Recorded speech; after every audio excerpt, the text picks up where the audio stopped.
Joe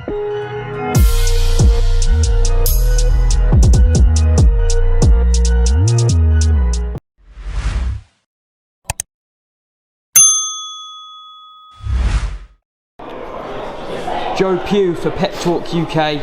I'm joined once again by the main man himself, Hall of Fame promoter, legend of the boxing industry, Mr. Frank Warren. How are you, mate? I'm alright, Joe. How are you doing, mate? I'm all the better for seeing you. Good. And we're here today at the Landmark Hotel for a big press conference today. Big announcement yesterday. Yep. Jake, Paul, Tyrone Woodley, undercard. We've got Daniel Dubois and Tommy Fury on the undercard on the Sunday the 29th of August. How did that come about, Frank? Well, Showtime are quite interested in Daniel. We've been talking for a while with them about bringing him over to the States. They were talking about trying to sort a date out, and simultaneously the stuff bubbled up, was bubbling a bit between Tommy Fury and Jake, so we thought let's put it all together and get them some exposure and get them out there, and that's exactly what we've done. Okay, so Tommy Fury's opponent, Anthony Taylor, MMA opponent, obviously Jake Paul's sparring partner. What made you go with him? Well, we had no problem with his opponent. That's that. Tommy's out there, he wants to make a statement, and I think fighting him will be a statement. If he does him in style, then it's gonna, we can start banging the drum further for Tommy against Jake.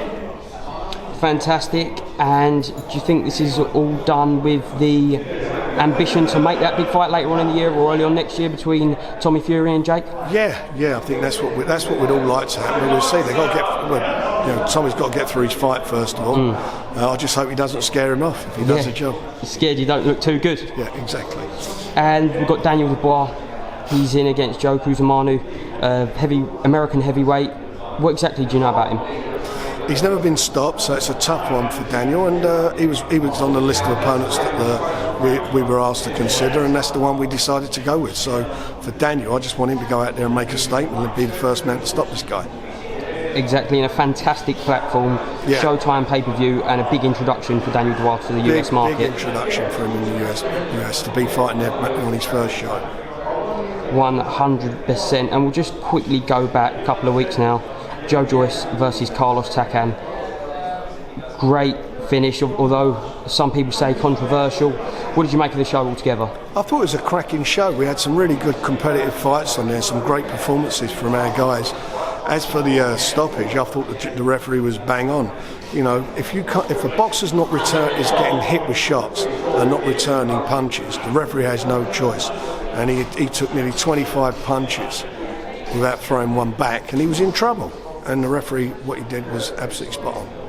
And you mentioned Joe Joyce at Arsenal. That'd be absolutely fantastic. Well, that's what we'd love to do next year. We have been, we're looking to get him in a big fight, making a big, doing a big show there with some of our guys. And I think that hopefully this time next year or next May that we're in a position where they've had a couple more wins under our belts and we can fill the place up.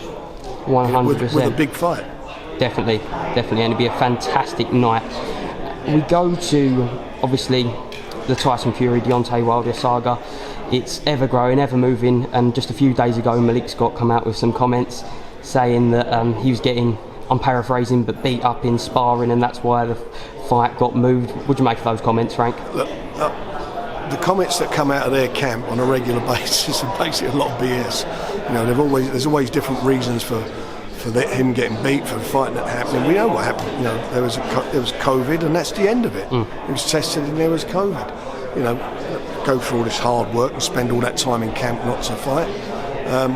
He don't want to worry about what's happening in training camp. He wants to worry what's going to happen on the night when he's facing Tyson. Tyson's been in there with twice, and he beat him up last time, and done pretty much of a job in the first fight and was robbed.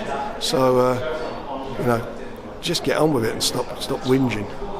Definitely. And last question, because we know we've got to get off to this presser this afternoon, but weekend passed, big link up, obviously, Matchroom and DAZN. Just very quickly, what did you make of the whole show? Yeah, they had some good fights on there.